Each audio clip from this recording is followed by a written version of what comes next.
Am I the asshole for storing food that was misdelivered to me? Am I the bad guy here? Because I honestly don't know anymore. Let me tell you what just happened to me. So I just moved into a new apartment complex. You know how it is when you move, boxes everywhere, everything is a mess.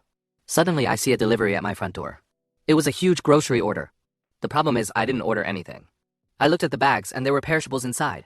You know, things like milk, meat, frozen stuff. I stood there for a minute just thinking, what should I do? It is winter right now, but the temperature here is crazy. It swings up and down all day. If I left the food outside, the frozen stuff might melt, or the fresh food might go bad.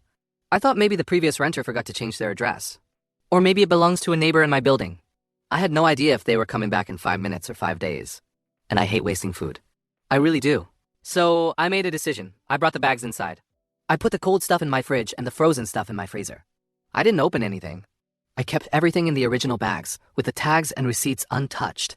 I just wanted to keep it safe until the owner showed up. That's it. I waited for a few hours. I thought about calling the delivery company, but I figured, I'm not the customer. They won't tell me anything.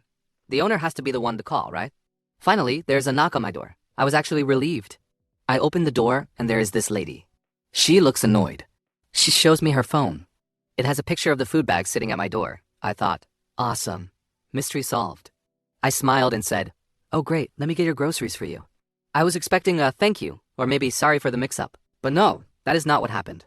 When I handed her the bags, she went off on me. She started screaming, you are stealing my food. You don't steal people's food. Why would you do that? I was in shock. I tried to explain. I said, no, listen. I wasn't stealing. I put it in the fridge so it wouldn't spoil. Look, the bags are not even opened. She didn't listen. She just rolled her eyes and started cursing at me. She yelled, next time don't touch my food. You leave it here. Now I have a disability, so it is really hard for me to be aggressive or argue back with people. But I was so frustrated. I just told her, fine, next time I will just let your food rot on the porch then. She grabbed her stuff and left, still yelling at me. And now I'm sitting here, feeling like an idiot. I was just trying to be a good neighbor. I was trying to save her money and her food. But she acted like I was a criminal. Was I wrong? Should I have just left the food outside on the cold ground? Tell me what you would have done, because I am so confused.